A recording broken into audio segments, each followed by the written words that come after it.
ವೀಕ್ಷಕರೇ, ನಮ್ಮ ಚಳ್ಳಕೆರೆ ಟಿವಿಗೆ ಸ್ವಾಗತ. ಇಂದಿನ ಪ್ರಮುಖ ಸುದ್ದಿ.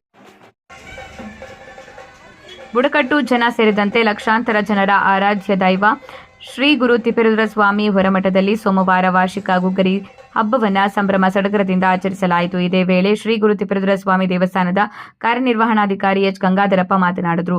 ತಿಪ್ಪೇರುದ್ರ ಸ್ವಾಮಿ ಚಿತ್ರದುರ್ಗ ಜಿಲ್ಲೆಯ ಸಾಂಸ್ಕೃತಿಕ ನಾಯಕನಾಗಿ ಇಲ್ಲಿನ ನೂರಾರು ಗ್ರಾಮಗಳಿಗೆ ಬುಡಕಟ್ಟು ದೈವವಾಗಿ ಪ್ರಸಿದ್ಧಿಯನ್ನ ಪಡೆದುಕೊಂಡಿದ್ದಾರೆ ಎಂದು ತಿಳಿಸಿದ್ದಾರೆ. ಇಂದು ಪಟ್ಟಣದ 2 ದೇವಾಲಯಗಳಲ್ಲಿ ವಿಶೇಷ ಪೂಜೆಯನ್ನು ಕೈಗೊಂಡು ರೈತರು ಬೆಳೆದ ಹೊಸ ಹುರುಳಿ ಧಾನ್ಯವನ್ನ ದೇವರಿಗೆ ಸಮರ್ಪಿಸುತ್ತಾರೆ. ಜೊತೆಗೆ ದೇವಾಲಯದಲ್ಲಿ ಬುಡಕಟ್ಟು ಸಂಸ್ಕೃತಿಯ ಪ್ರತೀಕವಾದ ದೇವರೆತ್ತುಗಳ ಸಗಣಿ ಕುರುಳಿನಿಂದ ಹುರುಳಿ ಧಾನ್ಯಗಳನ್ನು ಬೇಯಿಸಲಾಗುತ್ತದೆ. ಸುಟ್ಟ ಕುರುಳಿನ ಭಸ್ಮವನ್ನ ಹೊರಮಠದಲ್ಲಿ ವಿಭೂತಿಯಾಗಿ ಬಳಸುತ್ತಾರೆ ಮತ್ತು ಬೇಯಿಸಿದ ಹುರುಳಿ ಗುಗ್ಗರಿಯನ್ನ ಸಂಜೆ ದೇವಾಲಯದಲ್ಲಿ ಬರುವ ಎಲ್ಲ ಭಕ್ತರಿಗೆ ಪ್ರಸಾದವಾಗಿ ಹಂಚಲಾಗುತ್ತೆ. ಆ ಮೂಲಕ ಸುಗ್ಗಿಯ ಹಬ್ಬವಾಗಿ ಬಿಂಬಿತವಾಗುವ ಗುಗ್ಗರಿ ಹಬ್ಬವು ಬುಡಕಟ್ಟು ಜನರ ಆಹಾರ ಪದ್ಧತಿಯಲ್ಲಿ ಸಮಾನತೆಯನ್ನ ತರುವುದಾಗಿದೆ. ಇದೇ ಸಂದರ್ಭದಲ್ಲಿ ಪಟ್ಟಣ ಪಂಚಾಯಿತಿ ಮುಖ್ಯಾಧಿಕಾರಿ ಓ ಶ್ರೀನಿವಾಸ್, ದೇವಸ್ಥಾನದ ಸಿಬ್ಬಂದಿ ಎಸ್ ಸತೀಶ್, ಅರ್ಚಕರಾದ ಮಹಾಂತೇಶ್, ತಿಪ್ಪೇಸ್ವಾಮಿ, ರವಿಕುಮಾರ್, ರುದ್ರೇಶ್ ಹಾಗೂ ವಕೀಲ ನಾಗೇಂದ್ರಪ್ಪ, ತಿಪ್ಪೇಸ್ವಾಮಿ, ಪ್ರಹ್ಲಾದ್, ಮುನಿಯಪ್ಪ, ಯಲ್ಲಪ್ಪ, ಶ್ರೀ ಗುರು ತಿಪ್ಪೇರುದ್ರ ಸ್ವಾಮಿ ದೇವಸ್ಥಾನದ ಸಿಬ್ಬಂದಿ ಪ್ರಕಾಶ್, ದೊರೆ ತಿಪ್ಪೇಸ್ವಾಮಿ ಸೇರಿದಂತೆ ಭಕ್ತಾದಿಗಳು ಹಾಜರಿದ್ದರು.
ಅರೆ ಸತೀಶ್ ಒಂದು ಹೊರಗೆ ಬಿಟ್ಟಿದ್ರಲ್ಲಪ್ಪ, ಅಲ್ಲಿ ಎಂತಿಲ್ಲ.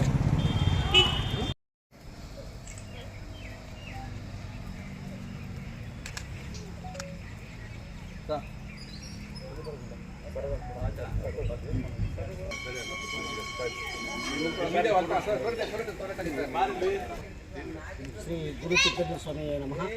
ಶ್ರೀ ಗಂಗಾಧರಪ್ಪ ಕಾರ್ಯನಿರ್ವಹಣಾಧಿಕಾರಿಗಳು, ಶ್ರೀ ಗುರು ತಿಪ್ಪೇರುದ್ರ ಸ್ವಾಮಿ ದೇವಸ್ಥಾನ. ಅದು ನಾನು ಇವತ್ತು ಹೇಳ್ಕೊಳ್ಳೋದೇನೆಂದರೆ, ಪ್ರತಿ ವರ್ಷದ ಸಂಪ್ರದಾಯದಂತೆ ನಮ್ಮ ಚಳ್ಳಕೆರೆ ತಾಲೂಕು ಬುಡಕಟ್ಟು ಸಮುದಾಯದ ಸಂಪ್ರದಾಯ ಗುಗ್ಗರಿ ಹಬ್ಬ.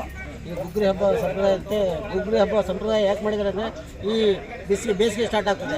ಹುರುಳಿಕಾಳು ಬೇಯಿಸೋದ್ರಿಂದ ಹುರುಳಿಕಾಳು ಉಷ್ಣ ತಿಂದ ದೇಹಕ್ಕೆ ಉಷ್ಣದ ಪರಿಸರಕ್ಕೆ ಹೊಂದ್ಕೊಳ್ಳೋಕ್ಕೋಸ್ಕರ ಈ ಗುಗ್ಗರಿ ಹಬ್ಬ ಮಾಡಿದ್ದಾರೆ ಅಂತ ನಾವು ಸಂಪ್ರದಾಯವಾಗಿ ಮಾಡಿದ್ದಾರೆ ಅಂತ ಹಿರಿಯರು ಮಾಡಿದ್ದಾರೆ ಅಂತ ಹೇಳ್ಕೋಬೋದು. ಹಾಗೆ ಈ ನಮ್ಮ ಜಾತ್ರೆಯು ಸಹ ಈ ಗುಗ್ಗರಿ ಹಬ್ಬದಿಂದ ಸ್ಟಾರ್ಟ್ ಆಗ್ತದೆ. ಇವತ್ತು ಗುಗ್ಗರಿ ಹಬ್ಬದ ಜೊತೆಗೆ ಗಾಲಿ ಪೂಜೆ ಇವತ್ತು ಮಧ್ಯಾಹ್ನ 3 ಗಂಟೆ ನಂತರ ನಡೀತದೆ. ಹಾಗೆ ಅಧಿಕೃತವಾಗಿ ನಮ್ಮ ಜಾತ್ರೋತ್ಸವಕ್ಕೆ ಚಾಲನೆ ನೀಡಲಾಗ್ತದೆ. ಮತ್ತು 27ಕ್ಕೆ ಕಂಕಣಧಾರಣೆ ನಂತರ ಮತ್ತು 6ನೇ ತಾರೀಕು ನಮ್ಮ ಮಹಾರಥೋತ್ಸವ ನಡೆಯುತ್ತೆ. ಎಲ್ಲ ಭಕ್ತರು ಬರಬೇಕು. ಮತ್ತು 9ನೇ ತಾರೀಕು ಮರುಪರೀಕ್ಷೆ. ಅಲ್ಲಿಗೆ ನಮ್ಮ ಈ ಜಾತ್ರಾ ಕಾರ್ಯಕ್ರಮ 2026ರ ಜಾತ್ರಾ ಕಾರ್ಯಕ್ರಮ ಸಂಪೂರ್ಣವಾಗಿ ಮುಕ್ತಾಯವಾಗ್ತದೆ. ಎಲ್ಲರೂ ಸಹ ದೇವರು ಒಳ್ಳೇದು ಮಾಡಲಿ. ಈ ಗುಗ್ಗಿ ಹಬ್ಬ ಈ ವಿಚಾರವಾಗಿ ಹೊಸ ನಮ್ಮ ಹಸುಗಳ ಭರಣಿ ಅಂದರೆ ಕುರುಳಿಂದ ಮಾಡಿ ಈ ಬೇಸದ ಇಲ್ಲಿ ವಿಶೇಷ. ಈ ಥರ ಬಂದ ಬೂದಿ ವರ್ಷ ಪೂರ್ತಿ ಭಕ್ತರಿಗೆ ನೈವೇದ್ಯ ಇದು ಭಸ್ಮದ ರೂಪದಲ್ಲಿ ವಿತರಿಸೋದು ಕೂಡ ಈ ದೇವಸ್ಥಾನದ ವಿಶೇಷ ಅಂತ ಅನ್ಕೋಬೋದು. ದೇವರು ಎಲ್ಲರಿಗೂ ಒಳ್ಳೇದು ಮಾಡಲಿ ಅಂತ ಕೇಳ್ಕೊಳ್ತೀನಿ.